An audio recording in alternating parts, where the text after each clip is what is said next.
Good morning, all of you. We people are going to discuss the topic teaching aids today. So, as a teacher, we should be aware of how and when to use the teaching aid. So, it's our duty to know the purpose of using it. So, we'll discuss all those things in this video. Let me start the class with a few quotes. That is, we remember 20% of what we hear, we remember 30% of what we see, and we remember 50% of what we see and hear. And at last, we remember the maximum 90% of what we say and do. So this quote tries to explain you about whatever we see or hear, it will stay in our memory for a very short time.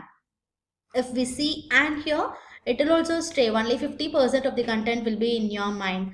But if we say and do, surely it will be in your mind for a long time, and 90% of the content will be in your mind. So this is the fact. Actually, it has been scientifically proven also. So it will be better for the teacher to use some of the teaching aid in your classroom in order to make the teaching learning process an effective one. So let's discuss the teaching aids. What is it? What is the purpose of using it inside the classroom? The teaching aids are the tools that teachers can use them in the classroom, such as flashcards, maps, cassette, and blackboard. We have so many teaching aids to be used, and it will help the teachers to help the learners to improve their reading as well as their skill. And we can say it also like it is the assistant of a teacher, because it only helps the teachers to complete the working, that is complete the teaching process on time as well as in the easiest way.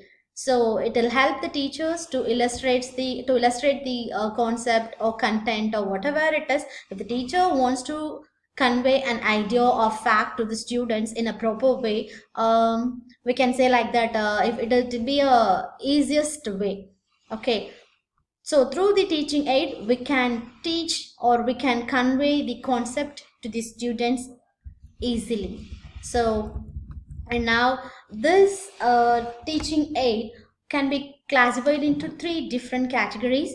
And the first one is audio, then visual, and the third one is audio visual aids. So we have three different categories, that is audio aids, visual aids, audio visual aids. So audio aids, it's nothing but it can be heard only. Visual, we can see that only. And audio visual, we can make use of both the senses, that is we can hear as well as we can see that. Okay, and we have some other classification also. The audiovisual aids can be classified in two different ways. One is projected and the non-projected aids.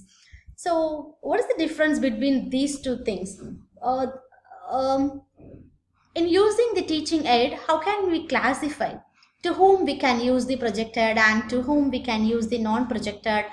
Okay, so being a teacher, you must be aware of all these things. Let me explain that also.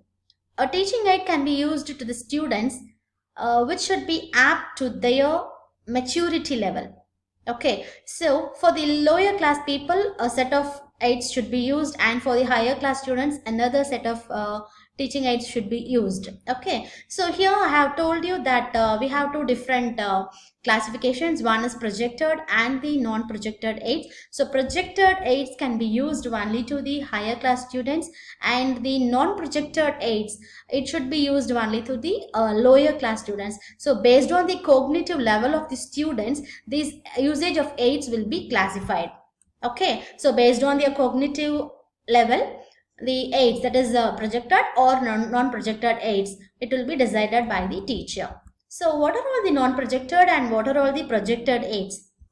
Let's see that also.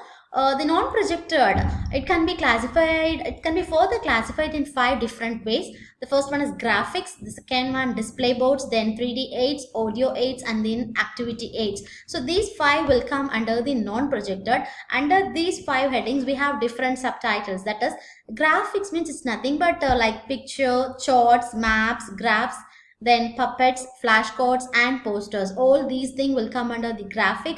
Then display boards, You might have heard this particular word, that is blackboard, bulletin board. Bulletin board, it's nothing but the news board, notice board, like that. We can see that in the campus, right? Bulletin board. Then flannel board. This is a big size board which is used to display the chart and all, that is flannel board. And then magnetic board, then specimens. So these are the display boards. Coming to the 3D aids, we have globes, models, objects, and a field trip. In the previous class, I told you that field trip is one of the teaching aids, right? So you can see that. Then audio aids. You can make use of the radio, tape recorder inside your classroom, and you can use the language laboratory also as an aid. Okay. Then activity based aids also we are having, that is demonstration. You can give some demonstration, you can make the students to involve in drama, then you can allow them to do some experiments, and a programmed instruction also can be given to them. So all these will come under the non-projected aids. So as I told you, the non-projected aids is suitable only for the lower class students, because based on their cognitive level it has been classified. Coming to the projected, we have two different things. One is silent and the other one is sound. In silent, we can say the slides, film strips, and OHP. So these are the aids can be used as the projected one for the higher class. And for sound, you can give some motion films and all. And the next thing. So this is a good map. Actually, you can easily come to a conclusion with the help of this thing. So can you see this? I have given a cone here.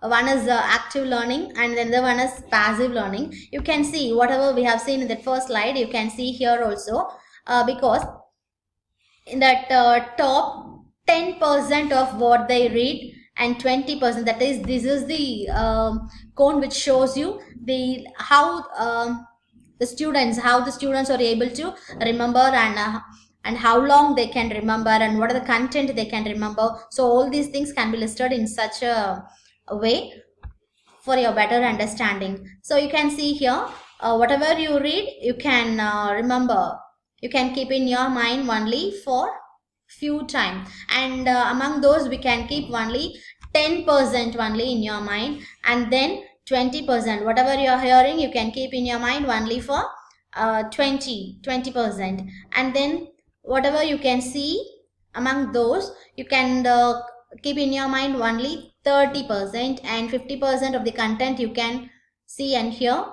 70, if you are saying and writing, you can keep that content in your mind, and 90% of the content will be in your mind only if you do it. So active learning will be effective. That is what we people are trying to say always. So if you're seeing or hearing or whatever it is, it will very few of the content will be in your mind. Only if you do, it will stay in your mind for a long time, and it will help you for better understanding also.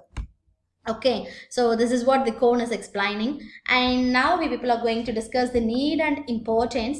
So what is the need? What is the need for the teacher to use the teaching aid inside the classroom? How it will be useful? So that is what we are going to see now. Okay, so the first one is clarity. If you are using a teaching aid, a clarity of the content will be received by the students, and their complete attention and interest will be inside the classroom. They will be involved in that concept, and these teaching aid will act as the best motivator for them, and use of maximum senses, because if you are showing something, they can see. If you are saying something, they can hear. But if you are using some of the material, they can see, they can observe, they can also do, and they can hear, they can touch. So maximum level of senses they can use. Okay, and if you are using the teaching aid to explain the concept, it will save your time as well as your energy also. And fixing, and in these teaching aids can be also used to recall the knowledge. Okay, and it will encourage some activities. It will help the students to develop their scientific attitude also. So this is what you have to do. And the next one is principle of using. While using the teaching aid, you have to adopt some principles. The first one is preparation. So the preparation is very important in using that TLM, okay, and the proper presentation. Preparation is not only important while presenting it, that is while handling the teaching aid, the teacher should be very careful. That is the second principle, and you have to protect it, you have to preserve those teaching TLM safely, and follow up then evaluation. So all these things should be followed strictly. We have totally 6 principles there, and now I have listed some of the TLM for you. The first one is chart. You can see here how the chart is being displayed here.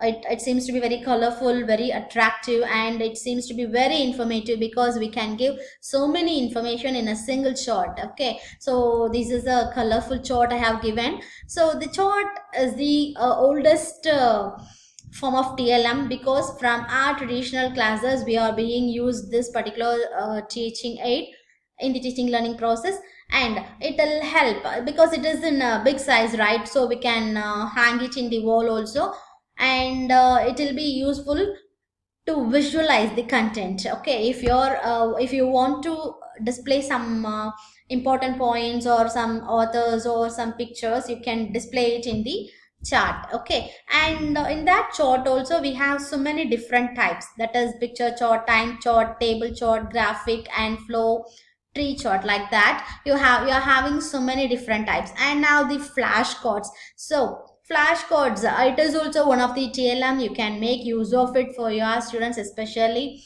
to make your class more attractive. See, you can see here one of the girl is using a flashcard, which helps her to display, to expose the content, to expose the proper idea to the students. Okay, so flashcard is will make your class an effective one.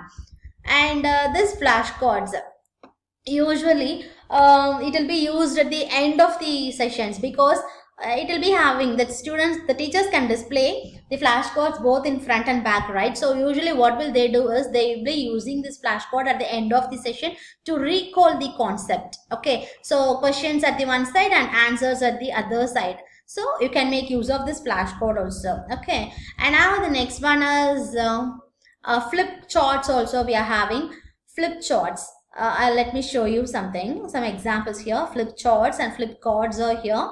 So these are the examples. It will be like a tabletop. We will be having a tabletop. I hope you have seen that tabletop calendar and all, no? So like that you can make use of flip charts and flip cards also, in order to make your concept more interesting. Okay, and the next one is a flannel board. So this is the board which helps to display the chart. Okay, with the help of this flannel board, the teacher can display various number of pictures or important points, whatever it is. So this is the flannel board. Okay, and next to the flannel board, let me show you some other pictures related to the models now. So models, it's nothing but the imitation of a particular object. If you are showing an apple picture, you can show a model. If you are showing a if you want to teach about some earth or world, you can show a model. If you want to teach some shapes in the mathematics, you can show some model. See here, the girl is handling a model of a heart, and here some shapes have been displayed for you. So the models will be the replicas, or that is the copies. Okay, if you want to explain one thing, you can use that. So it will be very effective. Okay, and the next one is globe. Yeah, as I told you, you can make use of the globes also inside your campus, that is inside your history classroom. And the charts, pie chart, bar graph, all those things you can make use of in during your mathematics class, that is especially graphs and all. It will be used to compare two things. Okay, and then cartoons also. Yeah, this will be very interesting. You might have seen these types of cartoons in newspapers and magazines. So we can make use of these cartoons inside our classroom also. Okay, and puppets. Yeah, you might have seen the puppets also. What is it actually? It's like a puppet show. It's like in different shapes we can make use of this puppets, that is in the shape of a tiger, in the shape of a lion, in the shape of a monkey, with the help of a mask. We can use this puppets inside our classroom. It will be apt only to the lower class students. You have to keep in your mind that also. So then slides, and now we people are using mobiles. Yeah, So all these things are the teaching aids. Thank you so much for listening. Thank you.